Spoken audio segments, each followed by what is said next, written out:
ਜੀ ਕਾ ਖਾਲਸਾ ਵਾਹਿਗੁਰੂ ਜੀ ਕੀ ਫਤਿਹ। ਸਤਨਾਮ ਸ੍ਰੀ ਵਾਹਿਗੁਰੂ ਜੀਓ। ਇੱਕ ਓੰਕਾਰ ਸਤਨਾਮ ਕਰਤਾ ਪੁਰਖ ਨਿਰਭਉ ਨਿਰਵੈਰ ਅਕਾਲ ਮੂਰਤ ਅਜੂਨੀ ਸੈਭੰ ਗੁਰ ਪ੍ਰਸਾਦ। ਗਗਨ ਦਮਾਮਾ ਬਾਜਿਓ ਪਰਿਆ ਨਿਸ਼ਾਨੇ ਘਾਓ। ਖੇਤ ਜੋ ਮਾਂਡਿਓ ਸੂਰਮਾ ਅਬ ਜੂਜਨ ਕੋ ਧਾਓ। ਸੂਰਾ ਸੋ ਪਹਿਚਾਨੀਐ ਜੋ ਲੜੈ ਦੀਨ ਕੇ ਹੇਤ। ਪੁਰਜਾ ਪੁਰਜਾ ਕਟ ਮਰੇ ਕਬਹੂ ਨਾ ਛਾਡੇ ਖੇਤ। ਸੂਰਾ ਸੋ ਪਹਿਚਾਨੀਐ ਜੋ ਲੜੈ ਦੀਨ ਕੇ ਹੇਤ। ਪੁਰਜਾ ਪੁਰਜਾ ਕਟ ਮਰੈ ਕਬਹੂ ਨਾ ਛਾਡੇ ਖੇਤ। ਪਰਮ ਸਤਿਕਾਰਯੋਗ ਗੁਰੂ ਪਿਆਰੀ ਸਾਧ ਸੰਗਤ ਜੀਓ, ਆਪ ਵੱਡੇ ਭਾਗਾਂ ਵਾਲੇ ਹੋ ਜੋ ਸਮੇਂ ਅਨੁਸਾਰ ਜੂਮ ਵਿੱਚ ਘਰਾਂ ਵਿੱਚ ਬੈਠ ਕੇ, ਜਿੱਥੇ ਜਿੱਥੇ ਕਾਰੋਬਾਰ ਨੇ ਆਪ ਉੱਥੇ ਵੀ ਬੈਠ ਕੇ ਸਤਿਗੁਰੂ ਦੀ ਸੰਗਤ ਦੇ ਵਿੱਚ ਆ ਕੇ ਆਪਣੇ ਜੀਵਨ ਦੇ ਮਨੋਰਥ ਨੂੰ ਸਫਲਾ ਕਰ ਰਹੇ ਹੋ। ਗੁਰੂ ਮਹਾਰਾਜ ਕਿਰਪਾ ਕਰਨ ਸਾਡਾ ਇੱਥੇ ਬੈਠਿਆ ਸਫਲਾ ਹੋ ਜਾਏ ਔਰ ਇੱਕ ਇੱਕ ਅੱਖਰ ਹਿਰਦੇ ਵਿੱਚ ਵਸ ਜਾਏ।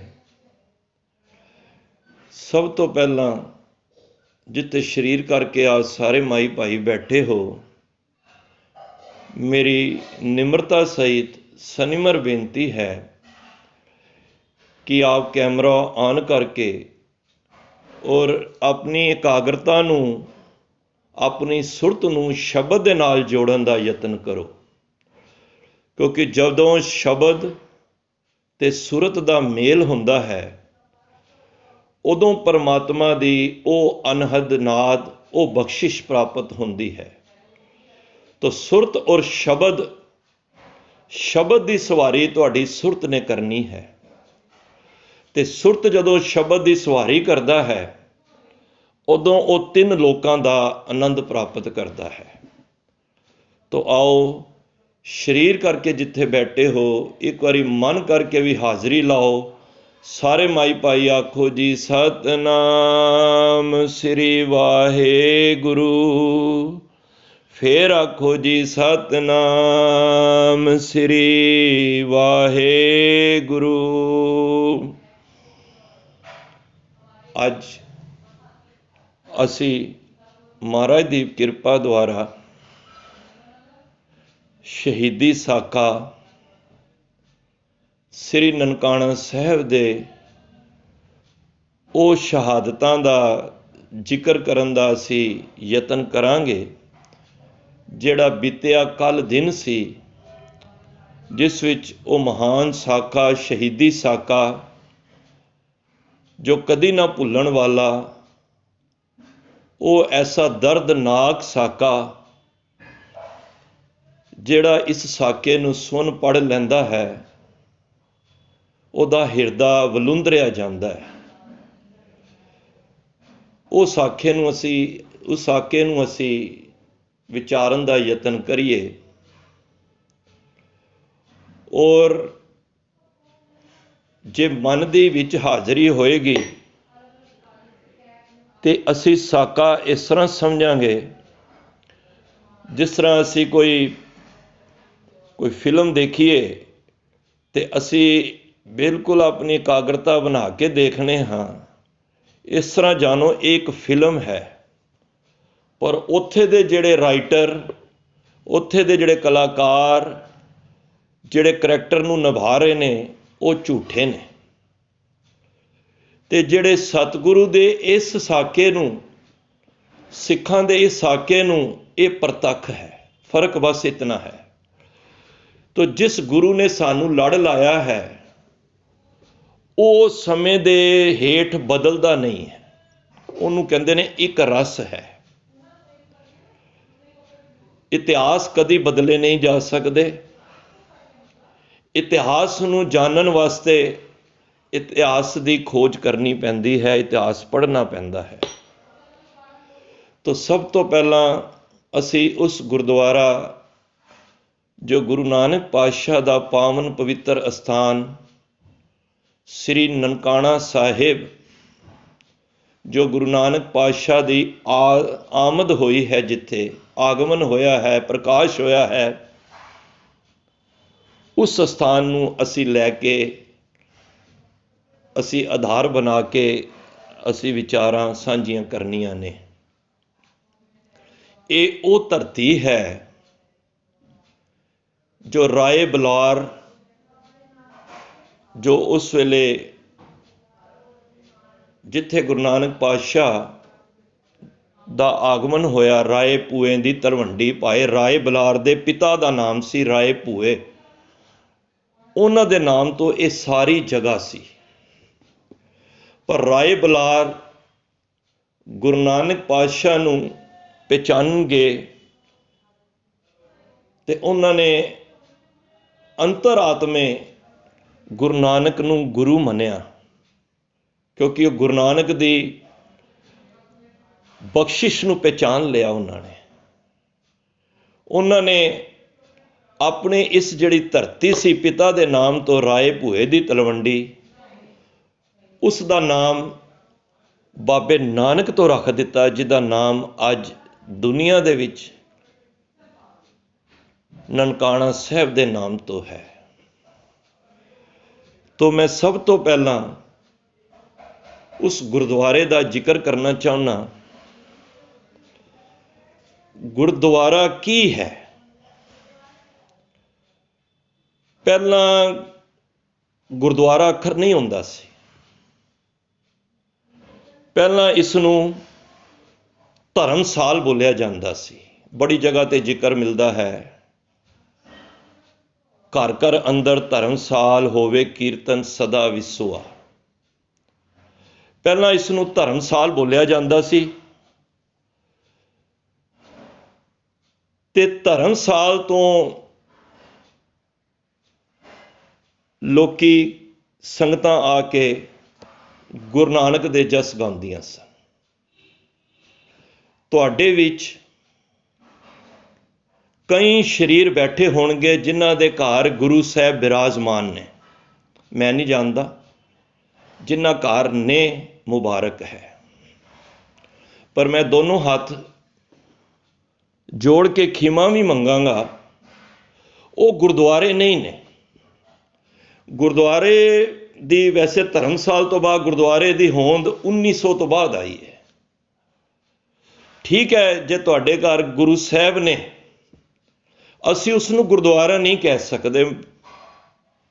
ਕਿਉਂ? ਤੁਸੀਂ ਪੜੋਸੀ ਨਾਲ ਲੜੇ ਹੋਏ ਹੋ। ਤੁਹਾਡੇ ਘਰ ਗੁਰੂ ਸਾਹਿਬ ਨੇ, ਮੈਨੂੰ ਖਿਮਾ ਕਰ ਦੇਣਾ, ਪੜੋਸੀ ਤੁਹਾਡੇ ਘਰ ਨਹੀਂ ਆਏਗਾ। ਕਦੀ ਕਿਸੇ ਘਰ ਨੂੰ ਕਿਸੇ ਨੇ ਇਹ ਨਹੀਂ ਕਿਹਾ ਇਹ ਗੁਰਦੁਆਰਾ ਹੈ, ਭਾਵੇਂ ਉਹਦੇ ਘਰ ਗੁਰੂ ਸਾਹਿਬ ਨੇ। ਧਿਆਨ ਦੇਣਾ, ਅਸੀਂ ਜਾਣਾ, ਪਹੁੰਚਣਾ ਨਨਕਾਣਾ ਸਾਹਿਬ ਦੀ ਧਰਤੀ ਤੇ ਹੀ ਪਹੁੰਚਣਾ ਹੈ, ਉਹ ਸ਼ਹੀਦਾਂ ਤੱਕ। ਥੋੜ੍ਹਾ ਜਿਹਾ ਗੁਰਦੁਆਰੇ ਨੂੰ ਸਮਝ ਆਈਏ ਕਿ ਗੁਰਦੁਆਰਾ ਕੀ ਹੈ। ਕੋਈ ਸਾਡੇ ਤੋਂ ਨਾਰਾਜ਼ ਹੈ, ਉਹ ਸਾਡੇ ਘਰ ਨਹੀਂ ਆਏਗਾ, ਭਾਵੇਂ ਸਾਡੇ ਘਰ ਗੁਰੂ ਗ੍ਰੰਥ ਸਾਹਿਬ ਨੇ। ਗੁਰਦੁਆਰਾ ਨਹੀਂ ਅਸੀਂ ਕਹਿ ਸਕਦੇ, ਅਸੀਂ ਇੰਨਾ ਕਹਿੰਦੇ ਹਾਂ ਕਿ ਉਹਦੇ ਘਰ ਗੁਰੂ ਸਾਹਿਬ ਨੇ। ਵੈਸੇ ਤਾਂ ਇਹ ਵੀ ਅੱਖਰ ਮੈਂ ਵਾਪਸ ਲਵਾਂ, ਗੁਰੂ ਸਾਹਿਬ ਦੇ ਘਰ ਵਿੱਚ ਉਹ ਰਹਿੰਦੇ ਨੇ। ਮੈਨੂੰ ਖਿਮਾ ਕਰਦਾ, ਅਸੀਂ ਕਈ ਆਮ ਤੌਰ 'ਤੇ ਇਹ ਵੀ ਕਹਿ ਦਿੰਦੇ ਹਾਂ ਕਿ ਮਾਤਾ ਪਿਤਾ ਮੇਰੇ ਨਾਲ ਨੇ। ਨਹੀਂ, ਮੈਨੂੰ ਖਿਮਾ ਕਰਨਾ, ਇਸ ਤਰ੍ਹਾਂ ਗੁਰੂ ਪਿਆਰਿਓ ਨਾ ਕਿਹਾ ਕਰੋ। ਜਿਹੜਾ ਵੀ ਤੁਹਾਨੂੰ ਕੋਈ ਪੁੱਛੇ ਮਾਤਾ ਪਿਤਾ, ਕਹੋ ਜੀ ਮੈਂ ਉਹਨਾਂ ਦੇ ਨਾਲ ਰਹਿਣਾ ਵਾਂ। ਦੇਖੋ ਫਰਕ ਹੈ। ਕਈ ਵਾਰੀ ਅਸੀਂ ਕਹਿੰਦੇ ਨਾ ਮਾਤਾ ਪਿਤਾ ਮੇਰੇ ਕੋਲ ਨੇ, ਮੈਂ ਛੋਟਾ ਵਾਂ, ਮੇਰੇ ਕੋਲ ਰਹਿੰਦੇ ਨੇ। ਨਹੀਂ, ਤੂੰ ਮਾਤਾ ਪਿਤਾ ਕੋਲ ਰਹਿਣਾ। ਐਵੇਂ ਬੋਲ ਕਿ ਮੈਂ ਮਾਤਾ ਪਿਤਾ ਕੋਲ ਰਹਿਣਾ ਵਾਂ। ਤੇ ਗੁਰੂ ਘਰ, ਜੇ ਕਿਸੇ ਦੇ ਘਰ ਗੁਰੂ ਗ੍ਰੰਥ ਸਾਹਿਬ ਨੇ, ਉਹ ਕਹੋ ਜੀ ਮੈਂ ਗੁਰੂ ਗ੍ਰੰਥ ਸਾਹਿਬ ਦੇ ਘਰ ਰਹਿਣਾ ਵਾਂ। ਤੇ ਉਸ ਘਰ ਨੂੰ ਗੁਰਦੁਆਰਾ ਨਹੀਂ ਕਿਹਾ ਜਾ ਸਕਦਾ। ਹਾਂ, ਉਹ ਘਰ ਸਤਿਕਾਰਯੋਗ ਜ਼ਰੂਰ ਹੈ, ਗੁਰੂ ਸਾਹਿਬ ਦੇ ਚਰਨ ਨੇ ਉੱਥੇ ਉਸ ਘਰ ਵਿੱਚ ਪ੍ਰਤੱਖ। ਅੱਜ ਨੋਟ ਕਰੋ, 5 ਚੀਜ਼ਾਂ ਦੀ ਜ਼ਰੂਰਤ ਹੈ ਤੇ ਤਾਂ ਉਹ ਗੁਰਦੁਆਰਾ ਹੈ, ਅਦਰਵਾਈਜ਼ ਉਹ ਗੁਰਦੁਆਰਾ ਨਹੀਂ ਹੈ। ਗੁਰਦੁਆਰਾ ਕਦੋਂ ਹੁੰਦਾ ਹੈ? ਪਹਿਲੀ ਚੀਜ਼, ਉਸ ਗੁਰਦੁਆਰੇ ਦੇ ਅੰਦਰ ਮਹਾਰਾਜ ਦਾ ਸਰੂਪ ਹੋਣਾ ਜ਼ਰੂਰੀ ਹੈ। ਬਿਲਡਿੰਗ ਅੱਛੀ ਬਣਾ ਲਓ, ਭਾਵੇਂ ਸੀਸਗੰਜ ਸਾਹਿਬ ਹੈ, ਮੈਨੂੰ ਖਿਮਾ ਕਰ ਦੇਣਾ, ਜੇ ਗੁਰੂ ਗ੍ਰੰਥ ਸਾਹਿਬ ਦਾ ਪ੍ਰਕਾਸ਼ ਨਹੀਂ ਹੈ, ਅਸੀਂ ਉਹਨੂੰ ਗੁਰਦੁਆਰਾ ਨਹੀਂ ਕਵਾਂਗੇ। ਬਾਣੀ ਦੀ ਪੰਕਤੀ ਕਹਿੰਦੀ ਹੈ, ਸਾਧੂ ਬਿਨ ਨਾਹੀ ਦਰਬਾਰ। ਗੁਰੂ ਤੋਂ ਬਿਨਾਂ ਦਰਬਾਰ ਨਹੀਂ ਜੇ। ਗੁਰਦੁਆਰੇ ਵਿੱਚ ਸਭ ਤੋਂ ਪਹਿਲੀ ਜਿਹੜੀ ਚੀਜ਼ ਜ਼ਰੂਰੀ ਹੈ, ਉਹ ਵੇ ਮਹਾਰਾਜ ਦਾ ਸਰੂਪ। ਜਿਸ ਗੁਰਦੁਆਰੇ ਵਿੱਚ ਸਰੂਪ ਹੈ, ਉਹ 5 ਦੇ ਵਿੱਚ ਪਹਿਲੀ ਚੀਜ਼ ਮਹਾਰਾਜ ਦਾ ਸਰੂਪ ਹੋਣਾ ਚਾਹੀਦਾ ਹੈ। ਦੂਜੀ, ਉਸ ਗੁਰਦੁਆਰੇ ਵਿੱਚ ਸੰਗਤ ਹੋਣੀ ਚਾਹੀਦੀ ਹੈ। ਸੰਗਤ ਕਿਸੇ ਰੂਪ ਵਿੱਚ ਵੀ ਹੋਵੇ, ਕਿਸੇ ਦੀ ਮਨਾਈ ਨਹੀਂ ਹੋਣੀ ਚਾਹੀਦੀ। ਕੋਈ ਨੀਵੀਂ ਜਾਤੀ ਦਾ ਹੈ, ਕੋਈ ਉੱਚੀ ਜਾਤੀ ਦਾ ਹੈ, ਕੋਈ ਚੋਰ ਹੈ, ਕੋਈ ਡਾਕੂ ਹੈ, ਕੋਈ ਸਾਧ ਹੈ, ਉਹਦੇ ਦਰਵਾਜ਼ੇ ਹਰ ਵੇਲੇ ਖੁੱਲੇ ਹੁੰਦੇ ਨੇ। ਇਹ ਚੀਜ਼ਾਂ ਤੇ ਹੋਈਆਂ ਸੀ ਮਸੰਦਾਂ ਨੇ, ਇਹੀ ਤੇ ਕੀਤਾ ਸੀ ਕਿ ਨਨਕਾਣਾ ਸਾਹਿਬ 9 ਵਜੇ ਤੋਂ ਬਾਅਦ ਕਿਸੇ ਸ਼ੂਦਰ ਦੀ ਅਰਦਾਸ ਨਹੀਂ ਹੋਣੀ ਕਰਨੀ। ਉਹ ਗੁਰਦੁਆਰਾ ਨਹੀਂ ਹੈ, ਮੈਨੂੰ ਖਿਮਾ ਕਰ ਦੇਣਾ। ਪਹਿਲਾ ਮਹਾਰਾਜ ਦਾ ਸਰੂਪ ਹੋਣਾ ਜ਼ਰੂਰੀ ਹੈ। ਦੂਜਾ, ਗੁਰਦੁਆਰੇ ਦੀ ਡੈਫੀਨੇਸ਼ਨ, ਉਸ ਦੇ ਵਿੱਚ ਸੰਗਤ ਹੋਣੀ ਲਾਜ਼ਮੀ ਹੈ। ਤੀਜਾ ਜਿਹੜਾ ਹੈ, ਉਹ ਵੇ ਪੰਗਤ, ਮੀਨਸ ਲੰਗਰ। ਉਸ ਗੁਰਦੁਆਰੇ ਵਿੱਚ ਲੰਗਰ ਪ੍ਰਥਾ ਵੀ ਹੋਣੀ ਚਾਹੀਦੀ ਹੈ। ਇਹ ਚੀਜ਼ਾਂ ਘਰਾਂ 'ਚ ਨਹੀਂ ਨੇ। ਤਾਂ ਹੀ ਮੈਂ ਕਿਹਾ ਕਿਸੇ ਘਰ ਨੂੰ ਗੁਰਦੁਆਰਾ ਨਹੀਂ ਕਿਹਾ ਜਾ ਸਕਦਾ। ਹਾਂ, ਗੁਰੂ ਘਰ ਉਹਨਾਂ ਦੇ ਘਰ ਨੇ, ਗੁਰੂ ਘਰ ਦੇ ਵਿੱਚ ਉਹ ਉਹਨਾਂ ਦੀ ਅਗਵਾਈ ਵਿੱਚ ਰਹਿ ਰਹੇ ਨੇ। ਤੀਜਾ, ਪੰਗਤ, ਸਰੂਪ ਮਹਾਰਾਜ ਦਾ, ਸੰਗਤ, ਪੰਗਤ, ਜਿੱਥੇ ਲੰਗਰ ਚੱਲਦਾ ਹੋਵੇ, ਲੰਗਰ ਲੋ, ਲੰਗਰ ਪੱਕਦੇ ਹੋਣ। ਕੋਈ ਰਾਹਗੀਰ ਆ ਜਾਵੇ, ਉਹਦੇ ਵਾਸਤੇ ਜਿੱਥੇ ਆਤਮਾ ਦੀ ਖੁਰਾਕ ਹੈ, ਉੱਥੇ ਪੇਟ ਦੀ ਵੀ ਖੁਰਾਕ ਹੋਣੀ ਜ਼ਰੂਰੀ ਹੈ। ਚੌਥਾ, ਕੀ ਕਾਰਨ ਹੋਣਾ ਚਾਹੀਦਾ ਹੈ? ਨਗਾਰਾ। ਉਸ ਗੁਰਦੁਆਰੇ ਵਿੱਚ ਨਗਾਰਾ ਹੋਣਾ ਜ਼ਰੂਰੀ ਹੈ। ਤੁਸੀਂ ਜਿਤਨੇ ਇਤਿਹਾਸਿਕ ਗੁਰਦੁਆਰੇ ਦੇਖ ਲਓ, ਸਭ ਨਗਾਰੇ ਵੱਜਦੇ ਨੇ। ਇੱਕ ਗੁਰਦੁਆਰੇ ਦੀ ਨਿਸ਼ਾਨੀ ਹੈ ਚੌਥੀ, ਤੇ ਪੰਜਵੀਂ ਹੈ ਸਾਧ ਸੰਗਤ ਨਿਸ਼ਾਨ ਸਾਹਿਬ। ਦੂਰੋਂ ਹੀ ਕੋਈ ਯਾਤਰੂ ਦੇਖ ਕੇ, ਡੇਢ ਕਿਲੋਮੀਟਰ ਤੋਂ ਦੂਰੋਂ ਵੇਖ ਕੇ ਉਹ ਸਮਝ ਜਾਂਦਾ ਹੈ ਕਿ ਇਹ ਗੁਰੂ ਦਾ ਘਰ ਹੈ। ਇੱਥੇ ਆਤਮਾ ਦੀ ਤੇ ਇੱਥੇ ਪੇਟ ਦੀ ਖੁਰਾਕ ਮਿਲੇਗੀ। ਔਰ ਜਿਹੜੇ ਗੁਰੂ ਨਾਨਕ ਦੇ ਮੁਰੀਦ ਹੁੰਦੇ ਨੇ, ਉਹ ਜਿੱਥੋਂ ਦੇਖ ਲੈਂਦੇ ਨੇ ਨਾ ਨਿਸ਼ਾਨ ਸਾਹਿਬ ਹੈ, ਉੱਥੋਂ ਹੀ ਨਮਸਕਾਰ ਕਰਨਾ ਸ਼ੁਰੂ ਕਰ ਦਿੰਦੇ ਨੇ। ਇੰਡੀਆ ਵਿੱਚ ਵੀ ਇੱਕ ਐਸੀ ਜਗ੍ਹਾ ਹੈ ਜਾਂ ਚਾਈਨਾ ਵਿੱਚ ਵੀ ਹੈ, ਇੱਕ ਨੇਪਾਲ ਵਿੱਚ ਵੀ ਐਸਾ ਹੈ ਕਿ ਜਦੋਂ ਉਹ ਗੁਰੂ ਨਾਨਕ ਦੇ ਘਰ ਦਾ ਨਿਸ਼ਾਨ ਸਾਹਿਬ ਦੇਖ ਲੈਂਦੇ ਨੇ ਨਾ, ਤੇ ਉੱਥੇ ਹੀ ਸਮਾਨ ਰੱਖ ਕੇ ਤੇ ਡੰਡੋਤ ਦੀ ਤਰ੍ਹਾਂ, ਡੰਡੋਤ ਮੀਨਸ ਡੰਡੇ ਦੀ ਤਰ੍ਹਾਂ ਸਿੱਧਾ ਹੋਣ, ਡੰਡੋਤ ਬੰਦਨ ਅਨੇਕ ਵਾਰ ਪੜ੍ਹੀਦਾ ਨਾ ਸ਼ਬਦ, ਡੰਡੋਤ ਮੀਨਸ ਡੰਡੇ ਦੀ ਤਰ੍ਹਾਂ। ਕਈ ਤੁਸੀਂ ਦੇਖੋ ਅਰਦਾਸ ਕਰਦੇ ਨੇ ਨਾ ਗੁਰੂ ਘਰ ਦੇ ਵਿੱਚ, ਬਿਲਕੁਲ ਲੰਬੇ ਹੋ ਕੇ ਸਿੱਧੇ ਹੋ ਕੇ ਕਰਦੇ ਨੇ ਨਾ, ਉਹਨੂੰ ਕਹਿੰਦੇ ਡੰਡੋਤ। ਡੰਡੋਤ ਕਰਕੇ ਉਹ ਫਿਰ ਜਿੱਥੇ ਹੱਥ ਲਾਉਂਦੇ ਨੇ ਫਿਰ ਉਸ ਤਰ੍ਹਾਂ ਫਿਰ ਅੱਗੇ ਜਾਂਦੇ ਨੇ। ਭਾਵ ਕਿ ਨਿਸ਼ਾਨ ਸਾਹਿਬ ਨੂੰ ਵੇਖਣ ਤੋਂ ਬਾਅਦ ਉਹਨਾਂ ਦੇ ਅੰਦਰ ਇਤਨਾ ਜਜ਼ਬਾ ਜਗਦਾ ਹੈ ਕਿ ਉਹ ਲੇਟ ਕੇ, ਭਾਵੇਂ ਉਹ ਕਿਲੋਮੀਟਰ ਹੈ, ਉਹ ਗੁਰੂ ਸਾਹਿਬ ਨੂੰ ਇੱਕ ਸ਼ਰਧਾ ਹੈ। ਮੈਂ ਨਹੀਂ ਕਹਿ ਰਿਹਾ ਕਿ ਗੁਰੂ ਘਰ ਵਿੱਚ ਐਵੇਂ ਆਓ, ਪਰ ਉਹਨਾਂ ਦਾ ਪਿਆਰ ਹੈ ਕਿ ਇੱਥੇ ਮੇਰੇ ਗੁਰੂ ਨਾਨਕ ਦਾ ਘਰ ਹੈ। ਹੁਣ ਤੋਂ 5 ਚੀਜ਼ਾਂ ਅਸੀਂ ਨੋਟ ਕੀਤੀਆਂ ਕਿ ਗੁਰਦੁਆਰਾ ਉਹ ਹੁੰਦਾ ਹੈ ਜਿੱਥੇ ਮਹਾਰਾਜ ਦਾ ਸਰੂਪ ਹੁੰਦਾ ਹੈ, ਜਿੱਥੇ ਸਤ ਸੰਗਤ ਹੋ ਰਹੀ ਹੁੰਦੀ ਹੈ, ਜਿੱਥੇ ਪੰਗਤ ਹੁੰਦੀ ਹੈ, ਜਿੱਥੇ ਨਗਾਰਾ ਵੱਜਦਾ ਹੈ, ਤੇ 5ਵਾਂ ਜਿੱਥੇ ਗੁਰੂ ਕੇ ਨਿਸ਼ਾਨ ਸਾਹਿਬ ਝੂਲਦੇ ਹੁੰਦੇ। ਝੂਲ ਤੇ ਨਿਸ਼ਾਨ ਰਹੇ ਪੰਥ ਮਹਾਰਾਜ ਕੇ। ਤੋ ਇਹ 5 ਚੀਜ਼ਾਂ ਦੀ ਵਰਤੋਂ ਇਹ ਗੁਰੂ ਘਰ ਦੇ ਨੇੜੇ ਲਾਉਂਦੀ ਹੈ। ਔਰ ਇਹ ਨਗਾਰੇ ਕਿਉਂ ਰੱਖੇ ਸਨ? ਕਿਉਂਕਿ ਉਹ ਸਮਾਂ ਐਸਾ ਸੀ ਕਿ ਕੋਈ ਉਸ ਨਗਾਰੇ ਨੂੰ ਵਜਾ ਨਹੀਂ ਸਕਦਾ ਸੀ, ਕੋਈ ਦਸਤਾਰ ਨਹੀਂ ਬਣ ਸਕਦਾ ਸੀ, ਕੋਈ ਘੋੜੇ ਦੀ ਸਵਾਰੀ ਨਹੀਂ ਕਰ ਸਕਦਾ ਸੀ। ਗੁਰੂ ਗੋਬਿੰਦ ਸਿੰਘ ਮਹਾਰਾਜ ਨੇ 1680 ਵਿੱਚ ਇਹ ਰਣਜੀਤ ਨਗਾਰੇ ਦੀ ਇੱਕ ਪ੍ਰਥਾ ਚਾਲੂ ਕੀਤੀ, ਜੋ ਹਰ ਗੁਰਦੁਆਰਿਆਂ ਦੇ ਵਿੱਚ ਇਹ ਨਗਾਰੇ ਵੱਜਦੇ ਨੇ ਕਿ ਅਸੀਂ ਗੁਰੂ ਘਰ ਤੋਂ ਇਹ ਆਵਾਜ਼ ਆਏਗੀ ਨਗਾਰੇ ਦੀ। ਤੁਸੀਂ ਦੇਖੋ ਜਦੋਂ ਅਰਦਾਸ ਸੋਧੀ ਜਾਂਦੀ ਹੈ ਉਸ ਟਾਈਮ ਨਗਾਰਾ ਵੱਜਦਾ ਹੈ। ਕੋਈ ਦਸਤਾਰ ਨਹੀਂ ਸਜਾ ਸਕਦਾ ਸੀ। ਅੱਜ ਸਾਡੇ ਵਿੱਚੋਂ ਹੀ ਦਸਤਾਰ ਨੂੰ 2 ਜਾਂ 4 ਮੀਟਰ ਦਾ ਕੱਪੜਾ ਸਮਝਦੇ ਨੇ। ਉਹ ਕਿਸੇ ਜੋਸ਼ੀ ਦੇ ਤੇ ਕਿਸੇ ਢਿੱਗੇ ਢੱਠੇ ਦੇ ਅੱਗੇ ਉਹ ਆਪਣੀ ਪੱਗ ਨੂੰ ਨੀਵਾਂ ਹੁੰਦੇ ਨੇ।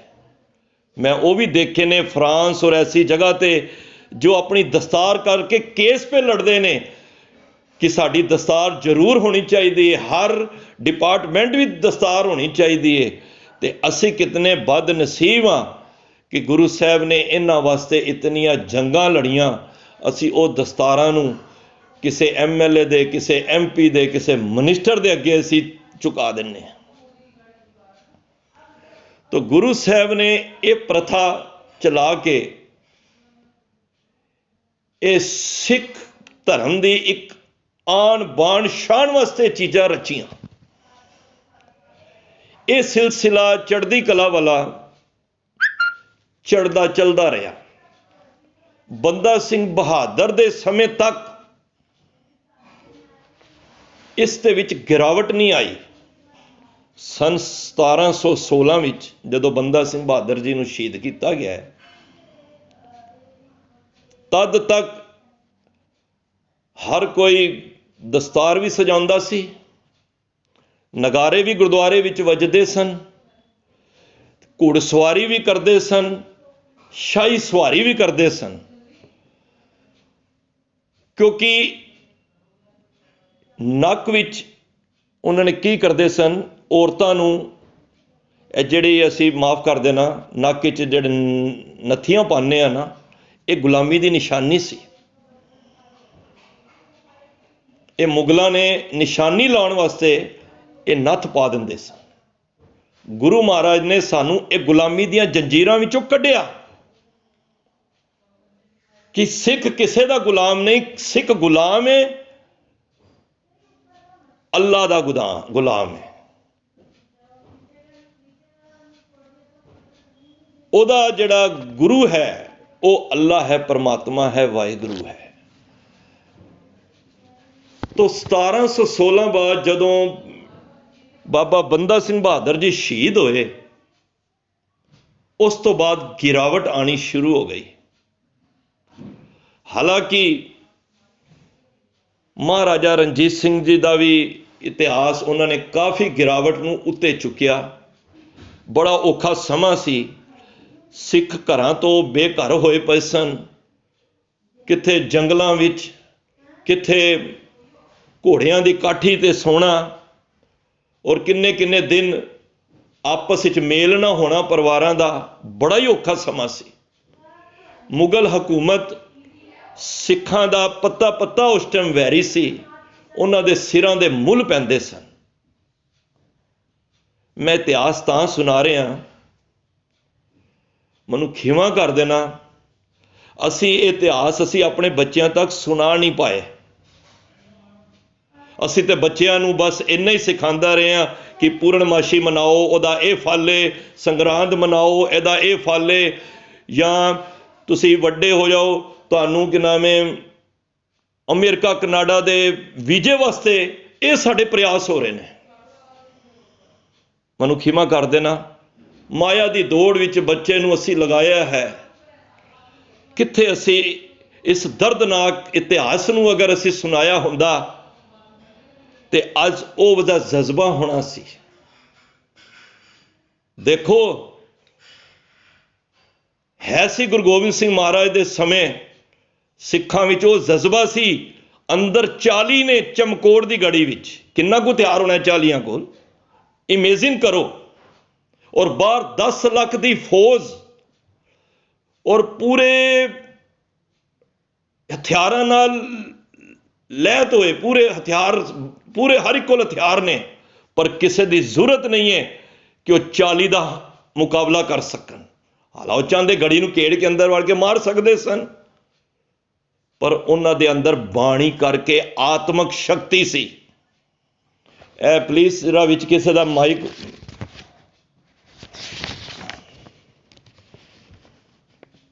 ਅਸੀਂ ਬੱਚਿਆਂ ਨੂੰ ਇਤਿਹਾਸ ਇਹ ਦੱਸ ਹੀ ਨਹੀਂ ਪਾਏ। ਹਰੀ ਸਿੰਘ ਨਲੂਆ ਕਿਆ ਇਤਿਹਾਸ ਹੈ। ਜਮਦੋ ਜਗ੍ਹਾ ਹੈ ਨਾ, ਜਮਰੋਦ, ਉਹਦੇ ਅੰਦਰ ਪਠਾਨ ਸਨ, 500 ਪਠਾਨ ਅੰਦਰ ਸਨ, ਤੇ ਘੇਰਾ ਪਾ ਲਿਆ। ਉਹਨਾਂ ਕੋਲ ਹਥਿਆਰ ਸਨ, ਹਾਲਾਂਕਿ ਮਾਰਸ਼ਲ ਕੌਮ ਹੈ, ਪਰ ਹਰੀ ਸਿੰਘ ਨਲੂਆ ਨੇ ਜਦੋਂ ਬਾਹਰੋਂ ਲਲਕਾਰ ਮਾਰੀ ਨਾ, ਤੇ ਅੰਦਰੋਂ 500 ਪਠਾਨ ਹੱਥ ਖੜੇ ਕਰਕੇ, ਹਾਲਾਂਕਿ ਉਹਨਾਂ ਕੋਲ ਹਥਿਆਰ ਵੀ ਸਨ, ਪਰ ਉਹ ਹੱਥ ਖੜੇ ਕਰਕੇ ਬਾਹਰ ਆ ਗਏ ਤੇ ਸਿਲੰਡਰ ਕਰ ਦਿੱਤਾ। ਇਤਿਹਾਸ ਨੇ ਸਾਡੇ।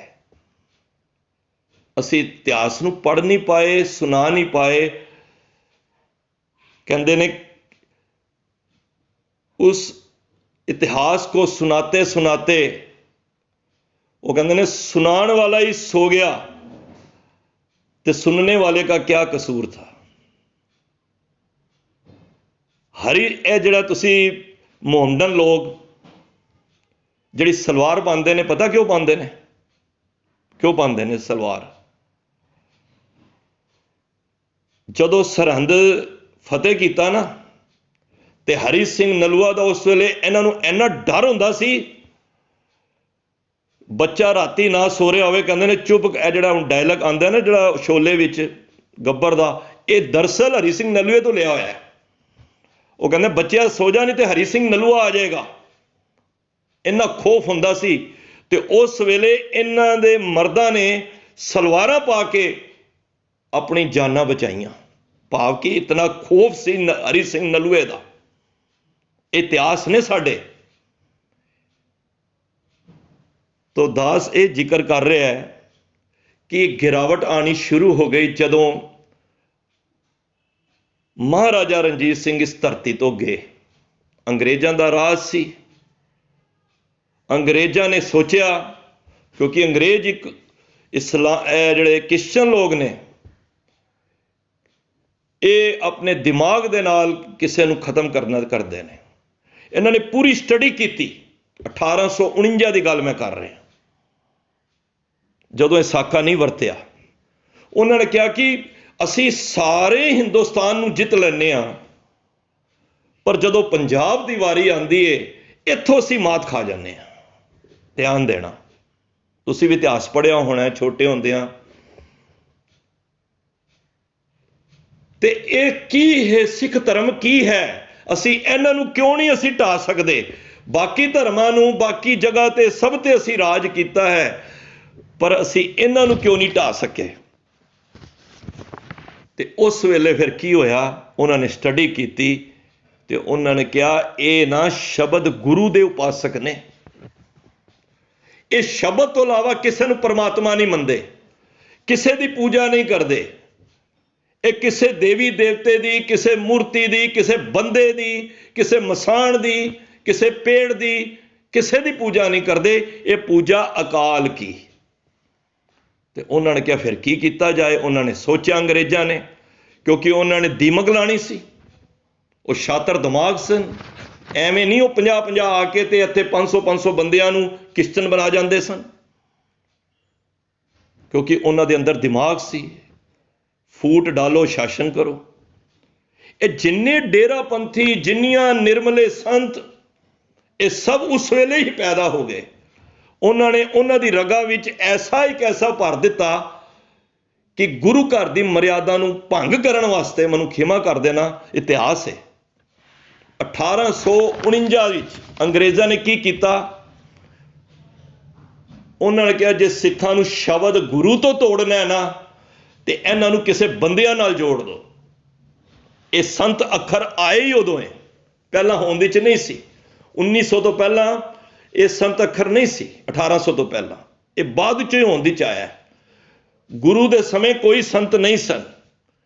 ਪਰਮਾਤਮਾ ਗੁਰੂ ਨਾਨਕ ਤੋਂ ਵੱਡਾ ਕੋਈ ਸੰਤ ਨਹੀਂ ਹੈ। ਮਾਫ ਕਰ ਦੇਣਾ, ਮੈਨੂੰ ਖਿਮਾ ਕਰ ਦੇਣਾ। ਅੱਜ ਤੇ ਅਸੀਂ 1008 ਤੇ ਪਤਾ ਨਹੀਂ ਕਿਹੜੀ ਕਿਹੜੀ ਪਦਵੀਆਂ ਅਸੀਂ ਆਪ ਹੀ ਬ੍ਰਹਮ ਗਿਆਨੀ ਬਣ ਗਏ।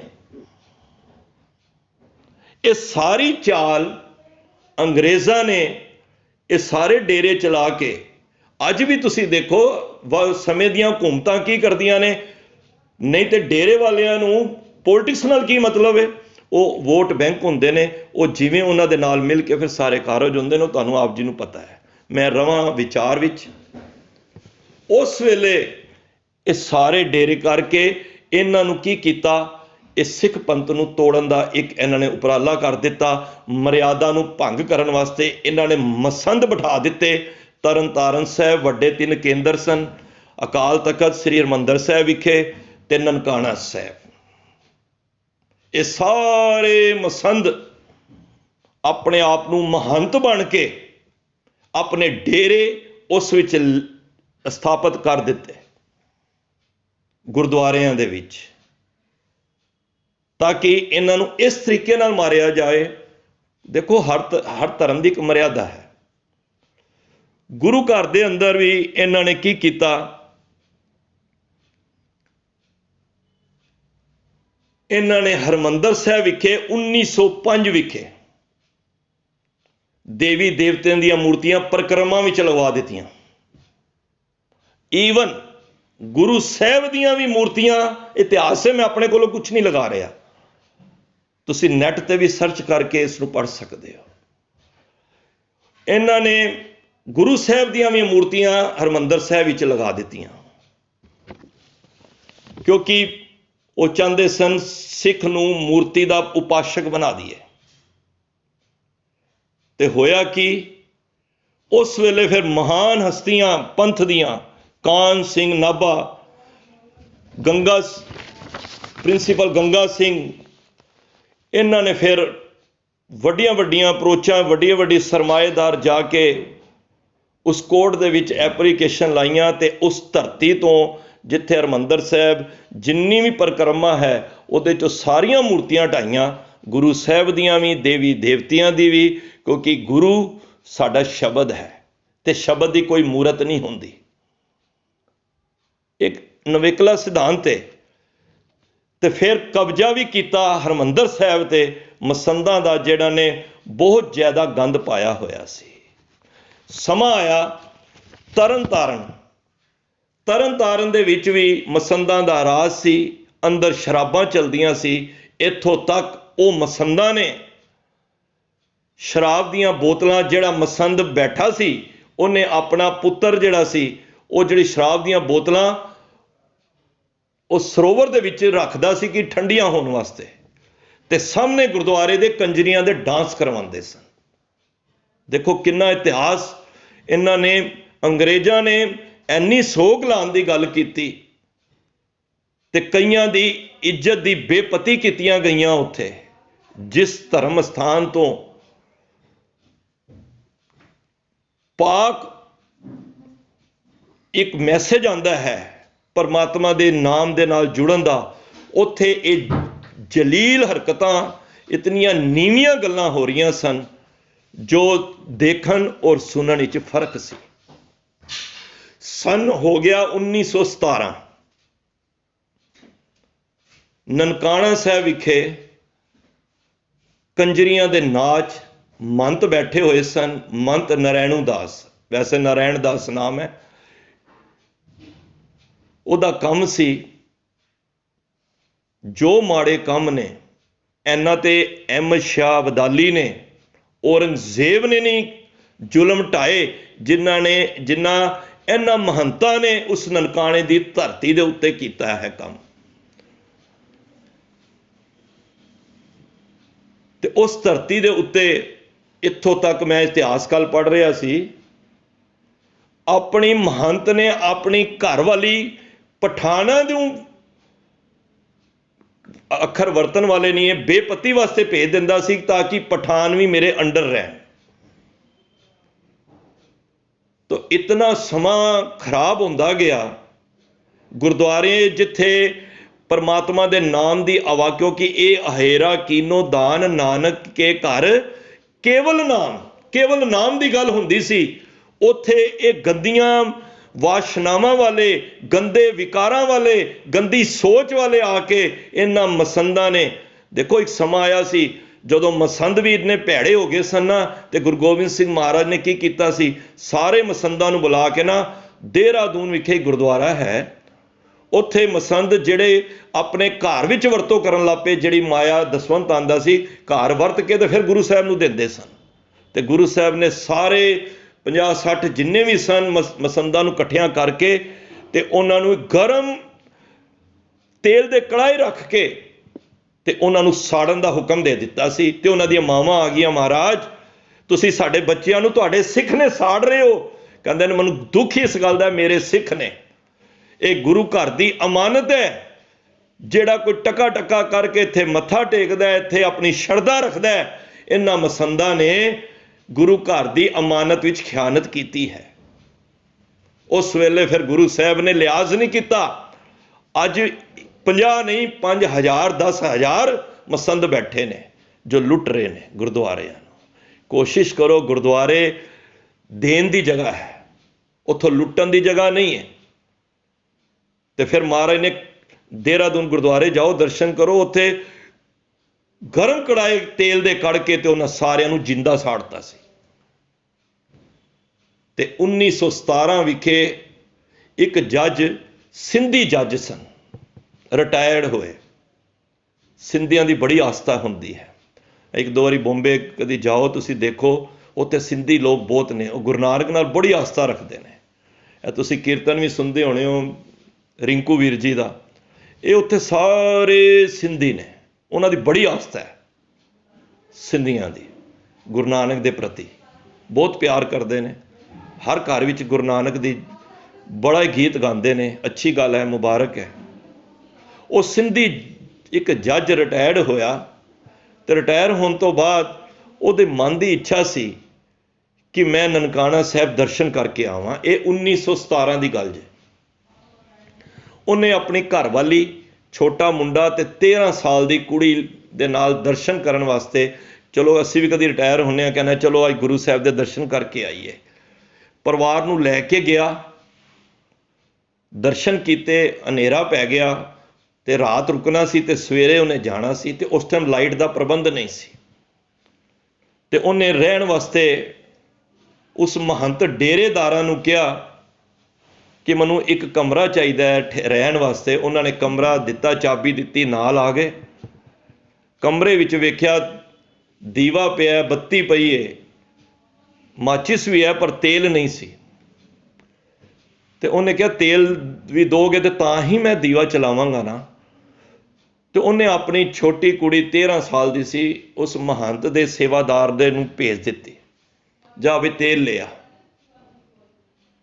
ਉਧਰ ਸੋਦਰ ਦਾ ਪਾਠ ਹੋ ਰਿਹਾ ਸੀ ਗੁਰਦੁਆਰੇ 'ਚ, ਉੱਚੀ ਆਵਾਜ਼ ਆ ਰਹੀ ਸੀ।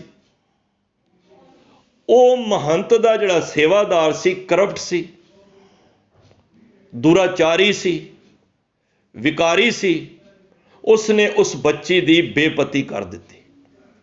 ਬੱਚੀ ਚੀਕ ਘੁਹਾਰਾ ਪਾ ਰਹੀ ਹੈ, ਪਰ ਕਿਸੇ ਦੀ ਵੱਸ ਨਹੀਂ ਚੱਲ ਰਿਹਾ, ਕੋਈ ਹੈ ਨਹੀਂ ਸੀ। ਮਾਤਾ ਪਿਤਾ ਨੇ, ਜੱਜ ਨੇ ਵੇਖਿਆ ਮੇਰੀ ਬੱਚੀ ਨਹੀਂ ਆਈ, ਤੇ ਬੱਚੀ ਕਿੱਥੇ ਵੇ? ਜਦ ਪਤਾ ਕਰਿਆ ਤੇ ਬੱਚੀ ਜਾ ਕੇ ਉੱਥੇ ਰੋਂਦੀ ਪਈ ਸੀ। ਬੱਚੀ ਨੇ ਆਪਣੀ ਵਾਰਤਾ ਸੁਣਾਈ, ਮਹੰਤ ਨੂੰ ਪਤਾ ਲੱਗਿਆ, ਮਹੰਤ ਨਰੈਣੂ ਵੀ ਆ ਗਿਆ। ਉਹਨੇ ਡਰਾਇਆ, ਜੇ ਤੁਸੀਂ ਸ਼ੋਰ ਪਾਇਆ ਤੇ ਤੁਹਾਡੇ ਸਾਰੇ ਪਰਿਵਾਰ ਨੂੰ ਇੱਥੇ ਹੀ ਕਤਲ ਕਰ ਦਿੱਤਾ ਜਾਏਗਾ।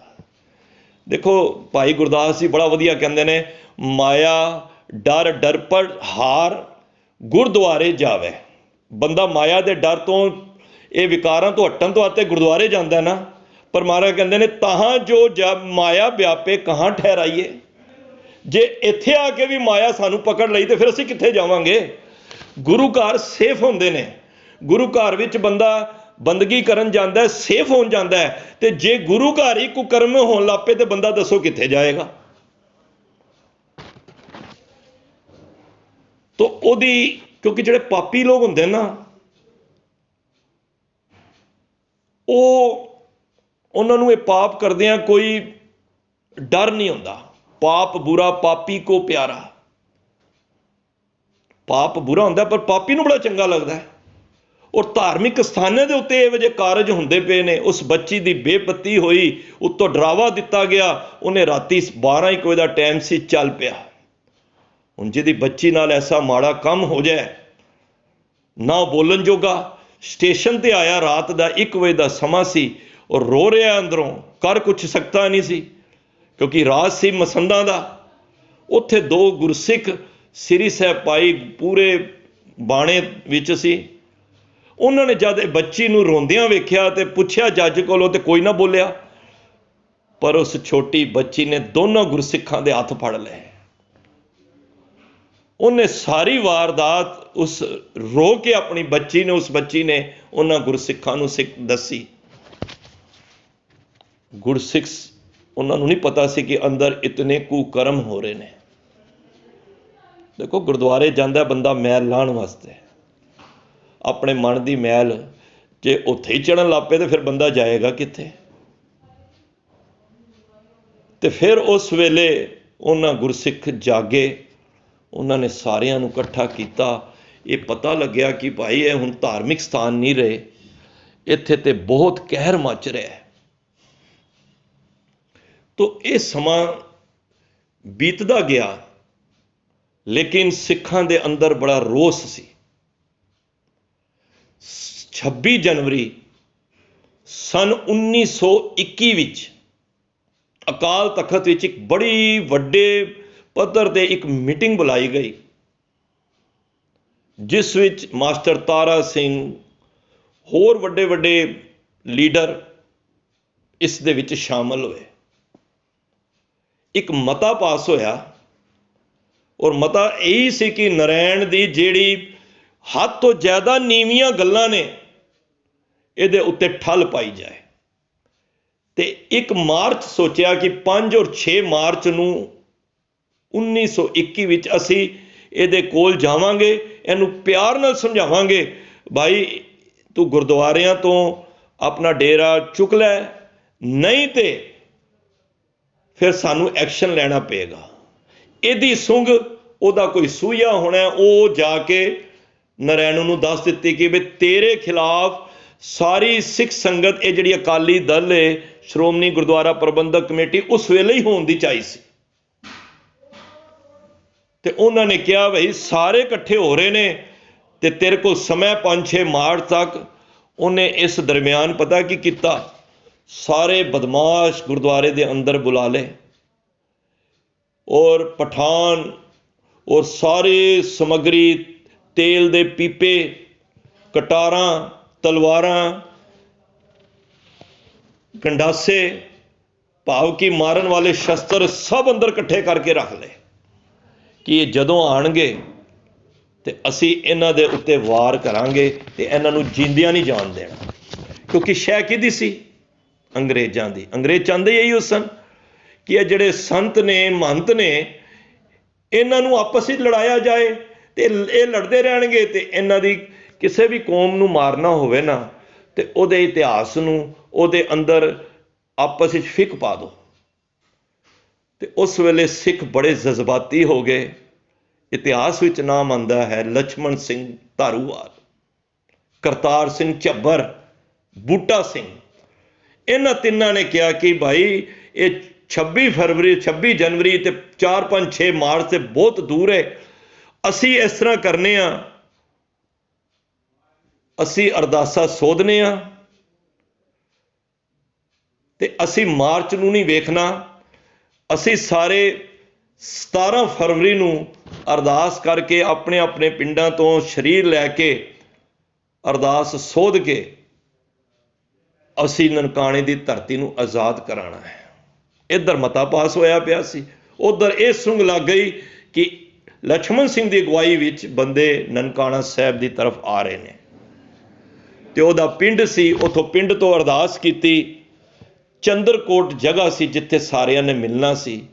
ਅਰਦਾਸ ਕਰਕੇ ਜਦੋਂ ਘਰੋਂ ਨਿਕਲੇ ਤੇ ਹੁਕਮਨਾਮਾ ਲਿਆ ਜਦੋਂ, ਤੇ ਇਹੀ ਹੁਕਮਨਾਮਾ ਆਇਆ, ਕੋਈ ਆਣ ਮਿਲਾਵੇ ਮੇਰਾ ਪਿਆਰਾ ਪ੍ਰੀਤਮ, ਹੁਣ ਤਿਸਪੇ ਆਪ ਵਿਚਾਈ, ਦਰਸ਼ਨ ਹਰ ਦੇਖਨ ਕੇ ਤਾਈ, ਕਿਰਪਾ ਕਰੇ ਤਾਂ ਸਤਿਗੁਰ ਮੇਲੇ ਹਰ ਹਰ ਨਾਮ ਧਿਆਈ, ਤਨ ਮਨ ਕਾਟ ਕਾਟ ਸਭ ਅਰਪੀ, ਵਿੱਚ ਅਗਨੀ ਆਪ ਜਲਾਈ, ਪੱਖਾ ਫੇਰੀ ਪਾਣੀ ਢੋਵਾਂ, ਜੋ ਦੇਵੇਂ ਸੋ ਖਾਈ, ਨਾਨਕ ਗਰੀਬ ਟੈ ਭਇਆ ਦੁਆਰੇ, ਹਰ ਮੇਲ ਲਿਓ ਵਡਿਆਈ।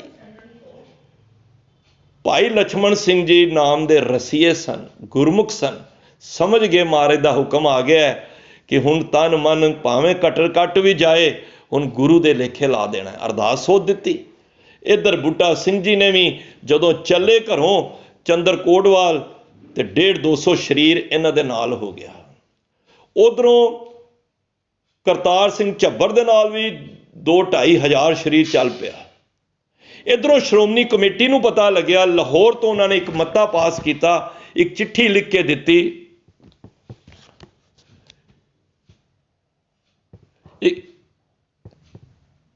ਇੱਕ ਚਿੱਠੀ ਲਿਖ ਕੇ ਦਿੱਤੀ ਕਿ ਸਾਈਨ ਕੀਤੇ ਮਾਸਟਰ ਤਾਰਾ ਸਿੰਘ ਜੀ ਨੇ, ਭਾਈ ਇਹਨਾਂ ਨੂੰ ਰੋਕ ਲਓ ਕਿਉਂਕਿ ਉਹ ਤਿਆਰੀ ਵਿੱਚ ਤੇ ਇਹ 4, 5, 6 ਮਾਰਚ ਤੋਂ ਪਹਿਲਾਂ ਕੋਈ ਐਕਸ਼ਨ ਨਾ ਲੈਣ। ਉਹ ਦਲੀਪ ਸਿੰਘ ਉਹ ਚਿੱਠੀ ਲੈ ਕੇ ਚੰਦਰਕੋਟ ਪਹੁੰਚ ਰਿਹਾ ਹੈ। ਇੱਧਰੋਂ ਇਹ ਅਰਦਾਸ ਸੋਧ ਕੇ ਇਹ ਜਥੇ ਚੱਲ ਪਏ ਨੇ। ਜਦੋਂ ਜਥੇ ਅੱਗੇ ਚੱਲੇ, ਚੰਦਰਕੋਟ ਪਹੁੰਚੇ, ਵੇਖਿਆ ਤੇ ਹੱਲੇ ਕਰਤਾਰ ਸਿੰਘ ਝੱਬਰ ਹਰੀ ਨਹੀਂ ਆਏ। ਲਛਮਣ ਸਿੰਘ ਹਰਾਂ ਨੇ ਅਰਦਾਸ ਸੋਧੀ ਹੋਈ ਸੀ ਤੇ ਦਲੀਪ ਸਿੰਘ ਦਾ ਮੇਲ ਨਹੀਂ ਹੋ ਰਿਹਾ ਸੀ। ਉਹਨੇ ਵਰਿਆਮ ਸਿੰਘ ਨੂੰ ਅੱਗੇ ਮੈਸੇਜ ਭੇਜਿਆ। ਵਰਿਆਮ ਸਿੰਘ ਲੱਭਦਾ ਰਿਹਾ ਪਰ ਉਹ ਕਿਸੇ ਦਲੀਪ ਸਿੰਘ ਦੇ ਕੋਲ ਹੀ, ਨਨਕਾਣਾ ਸਾਹਿਬ ਦੇ ਕੋਲ, ਗੁਰਦੁਆਰੇ ਦੇ ਕੋਲ ਕਾਰਖਾਨਾ ਸੀ ਉੱਤਮ ਸਿੰਘ ਦਾ। ਉੱਥੇ ਜਾ ਕੇ ਵਰਿਆਮ ਸਿੰਘ ਜੀ ਨੂੰ ਕਿਹਾ ਕਿ ਤੁਹਾਨੂੰ ਇਹ ਲਛਮਣ ਸਿੰਘ ਜਿੱਥੇ ਵੀ ਮਿਲਣ ਉਹਨਾਂ ਨੂੰ ਕਹਿਣਾ, ਇਹ ਚਿੱਠੀ ਦਿਖਾ ਦੇਣਾ ਕਿ ਹੱਲੇ ਗੁਰਦੁਆਰੇ ਦੇ ਅੰਦਰ ਨਾ ਜਾਣ, ਨਹੀਂ ਤੇ ਸਾਰੇ ਮਾਰੇ ਜਾਓਗੇ।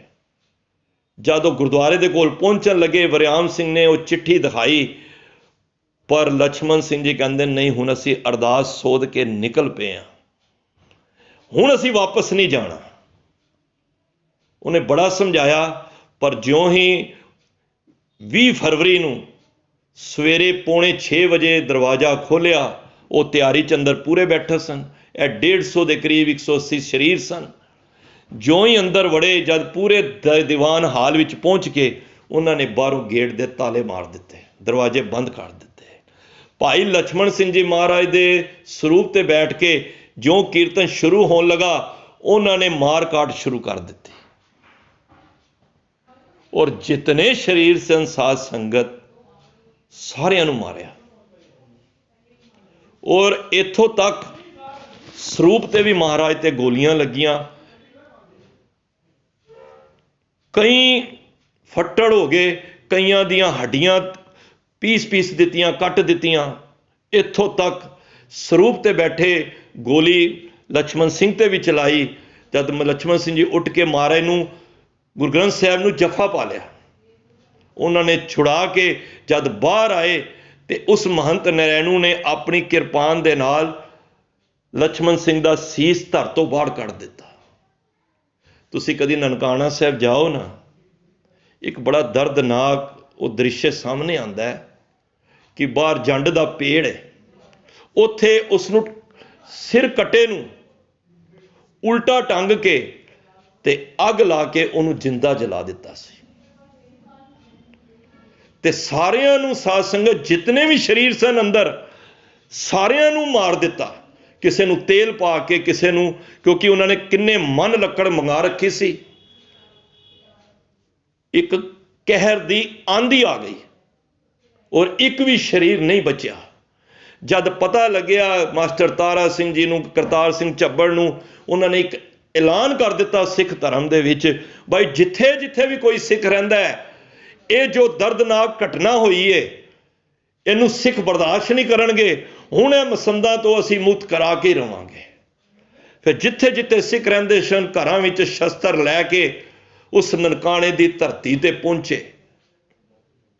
ते उस वेले फिर जद पता लग्या नरैणू नूं, ते इधरों जिहड़ा DCC कैरी, मिस्टर कैरी, वो भी पहुंच गया। अंदर ताले लगे सन, उन्होंने गिरफ्तार कर लिया, पर वो कहता जी तुहानूं चाबी नहीं देनी, एक दिन बाद दांगा। पर सारे सिख लीडर मरन नूं तैयार हो गए। वो कहते नहीं जी, एक गल दसो, जे तुहाडा बच्चा अंदर मरिया होवे ते तुसीं एक दिन रुक जाओगे। जद ये गल्लां कैरी ने सुनिया, उहदे अंदर भी दिल सी, उन्होंने ये सारा प्रबंध उन्होंने दिता। ज्यों ही साध संगत दरवाजा खुलिया, वो दर्दनाक सीन वेख के मैं ते सुन के पढ़ के नहीं मेरे अंजू ना रुके। अंदर पता की सी, 119 खोपड़ियां, खाली खोपड़ियां पईयां होईयां। एक अंदर ना चौबारा जिहा बनिया होया है ननकाना साहब दे अंदर, 14 बाई 14 का, 16 बाई 16 का, 14 इंच गहरा।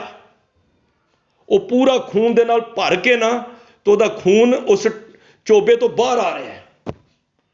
119 खोपड़ियां, 4 अध सड़ियां हुई लाशां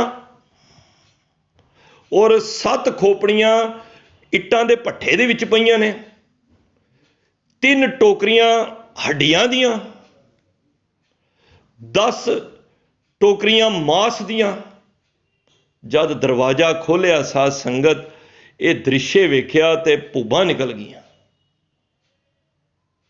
किस तरह सिखां ने कुर्बानियां दे के इन्हां मसंदां तो कढ़िया। तो साध संगत उस वेले फिर सब दा संस्कार करना सी। किसी दी खोपड़ी है, किसी दी मिलना तो है नहीं सी किसी दे शरीर, क्योंकि उन्होंने बड़ी बेरहमी नाल मारिया सी। उस वेले फिर कट्ठियां लकड़ां करके जितने भी 180-85 शरीर सन, सारियां नूं उत्थे फिर संस्कार किया गया। और जिहड़ा बीतिया कल दा अज दा दिन है, कल संस्कार होए, अज फिर उन्हां दे फुल चुने गए। फुल की कहना, जो अंगीठे संभाले गए। तो फिर उस वेले ये जिन्ने भी महंत सन सारियां नूं गिरफ्तार किया गया, लाहौर जेल विच लैके गए। इन्हां नूं फिर किसी नूं फांसी दे आर्डर होए, किसी नूं काले पानी दे आर्डर होए। 12 अक्तूबर 1921 विखे जिन्हां दी फांसी दी सजा सी महंत नरैणू वर्गियां नूं, उन्हां नूं ते साध संगत काले पानी च भेज दिता। काले पानी वालियां दी सजा घटा दिती ते कईयां नूं बरी कर दिता। तो फिर वो इतिहास, फिर सिखां ने अपने गुरुद्वारे साहब की सेवा संभाल, फिर वो कमेटी के होंद विच आई। फिर सुचारू रूप दे नाल इस सिस्टम नूं लागू किया गया।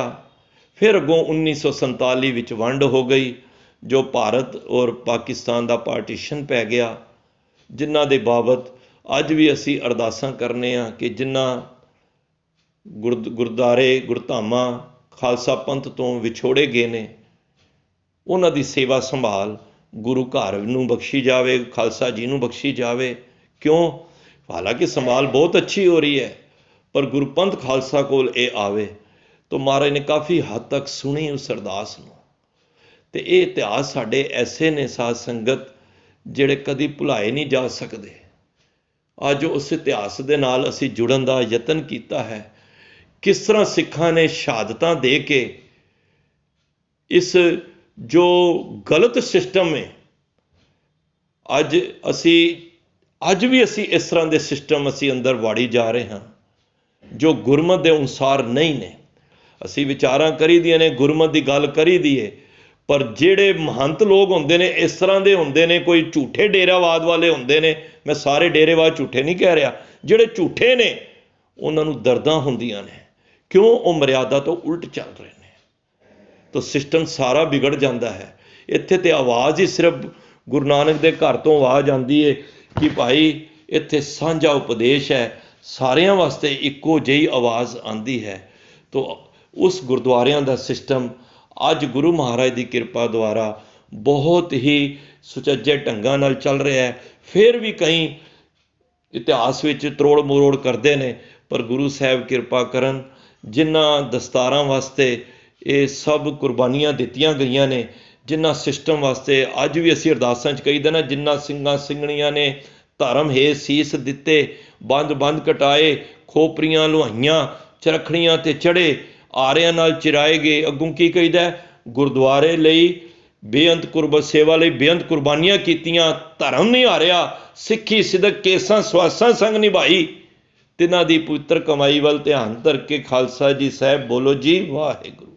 ਜਿਨ੍ਹਾਂ ਨੇ ਗੁਰਦੁਆਰੇ ਨੂੰ ਸੁਧਾਰ ਵਾਸਤੇ ਆਪਣੀ ਜਾਨਾਂ ਦੀਆਂ ਪਰਵਾਹ ਨਾ ਕਰਦੇ ਹੋਏ ਘਰੋਂ ਅਰਦਾਸੇ ਸੋਧ ਕੇ ਉਸ ਗੁਰੂ ਘਰ ਦੀ ਜੋ ਮਹੰਤਾਂ ਦੇ ਕਬਜ਼ੇ ਵਿੱਚ ਸਨ ਉਹਨਾਂ ਨੂੰ ਆਜ਼ਾਦ ਕਰਾਉਣ ਵਾਸਤੇ ਆਪਣੀ ਖੂਨ ਦੀ, ਆਪਣੀ ਜਿੰਦ ਦੀ ਪੂਰੀ ਜਿੰਦ ਵਾਰ ਕੇ ਆਪਣੇ ਉਸ ਧਰਮ ਨੂੰ, ਉਸ ਸੁਚੱਜੇ ਸੁਚਾਰੂ ਢੰਗ ਨੂੰ, ਉਸ ਮਰਿਆਦਾ ਨੂੰ ਕਾਇਮ ਰੱਖਣ ਵਾਸਤੇ ਜਿਨ੍ਹਾਂ ਦੀਆਂ ਅਰਦਾਸਾਂ ਹਰ ਕੋਈ ਗੁਰਸਿੱਖ ਜਿੱਥੇ ਵੀ ਗੁਰੂ ਨਾਨਕ ਨਾਮ ਵਾਲਾ ਨਾਮ ਲੈਵਾ ਬੈਠਾ ਹੁੰਦਾ ਹੈ, ਉਹ ਜਦੋਂ ਅਰਦਾਸ ਕਰਦਾ ਹੈ ਇਹਨਾਂ ਸਿੱਖਾਂ ਦਾ ਜ਼ਰੂਰ ਜ਼ਿਕਰ ਕਰਦਾ ਹੈ।